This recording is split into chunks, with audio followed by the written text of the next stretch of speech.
Hello and welcome to Mumbai Matters. I'm Purva Chitnis, Assistant Editor with The Print.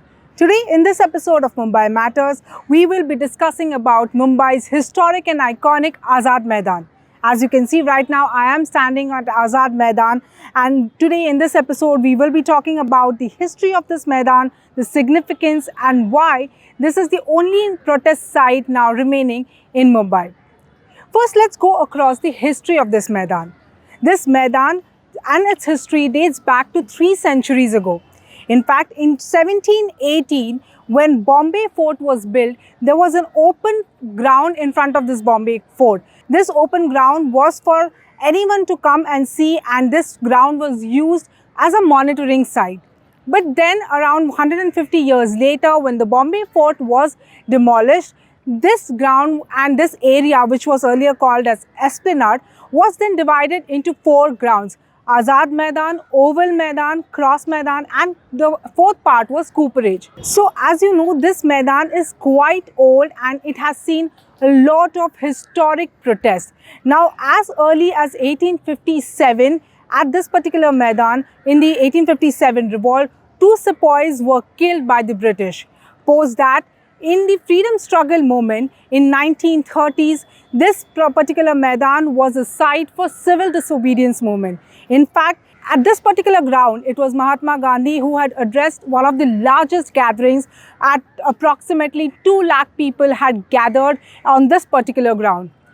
In fact, in 1931, on 26th of January, Mahatma Gandhi gave the first Purna Swaraj call, and this was at this particular ground. So you know that this is quite historic, and even post-independence, that is in 1960, that is when officially this Maidan was renamed as Azad Maidan. This Maidan was always the site of protest for all the underprivileged people in the society, be it Muslims, Dalits, women, transgender, anyone could come and protest at this site. And in fact, this entire 25-acre ground, there was only a small portion of it, which you can see right now, is being designated currently as the protest site. However, anyone who has any issues and who wants to raise their issue and let the power center know about it could come and protest at this particular site. In fact, in Mumbai, when there was textile mills which were in Mumbai at that particular time in the 70s and 80s, mill workers' protest was also one of the largest protests that this Maidan had witnessed. But earlier, Azad Maidan was not the only site of protest in Mumbai. In fact, Kala Ghoda, Church Gate, Mantralaya, all these were also protest sites, but slowly, those protest sites were shut down.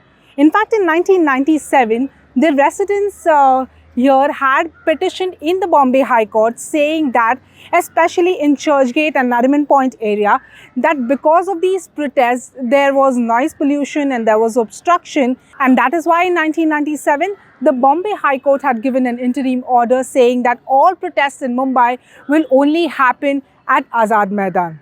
So speaking of which, earlier when there were protests at Azad Maidan, it was not only limited to this particular piece of land.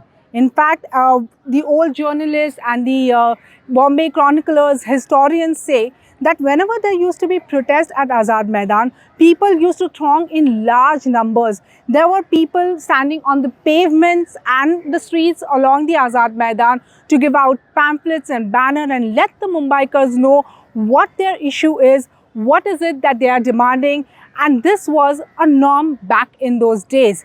However, slowly, when Azad Maidan was designated, this particular portion was in fact designated as the protest site, it so happened that people would not go out, the distribution of pamphlets and banners had stopped, and only few people would come and raise their issues. Now, if you can also see around, like all these people who are sitting right now, they have some or the other issues and they are raising some of their issues, and that is why they have come here and are protesting. People coming here and asking for their demands are in fact from different walks of the society. There are teachers, there are trade unions, there are Anganwadi Sevikas, there are farmers who've come here and they raise their demands. In fact, why Azad Maidan?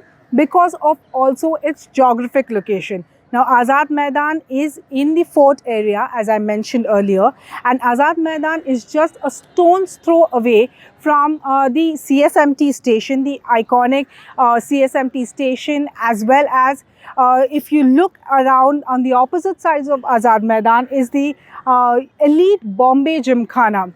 Also, this is very close proximity to Mantralaya, Vidhan Bhavan, which are the power centers, and that is why during assembly session, Maharashtra assembly session, we see many protesters come here and protest so that their voices can be heard and the power centers can take a note of it. In the last decade, we have seen some of the iconic protests which have taken place at Azad Maidan, which saw thousands of people. One of them was the 2018 Farmers' Long March from Nashik to Mumbai, where farmers, the Adivasi farmers, they walked all the way from Nashik, came all the way up to Azad Maidan to raise 7 or 8 demands, and their demands were heard by the then government, which was led by Devendra Fadnavis. Also, the 2019-2020 anti-CAA NRC protest also took place at this particular ground, where many celebrities had participated in that anti-CAA NRC protest. And post that, now, as I mentioned earlier, last week of August saw Manoj Zarange Patil, the Maratha quota activist, who came here at this particular ground with the quota demand, where thousands of Marathas had gathered. In fact, the police had given permission for 5,000, but an estimate is anywhere around 40 to 50,000 Marathas from all across rural Maharashtra had come to Azad Maidan. So, as I was saying earlier, people could come here and protest, and they used to even go out. But now, since the Bombay High Court order, where it just said that the protest can take place inside the ground, you need to take permission from the police. So if you have to put up a demonstration, or if you want to protest, then you have to give a prior permission to the Azad Maidan police chowki, which is situated here at the ground. And post that, you also have to, in the letter, mention what is your protest about, what is it that you're intending to raise, and how many people would be expected, so called, and so forth. These permissions need to be first taken from the police station, and only then, if the police permits you, then you can come and sit here, do a sitting protest here at Azad Maidan. So as I was saying, the space for demonstration in Mumbai has over years shrunken, and now Azad Maidan in Mumbai remains the only beacon of hope where you can come and protest. That's all we have for you in this episode of Mumbai Matters. For more such episodes, do tune in. This is me, Purva Chitnis, signing off.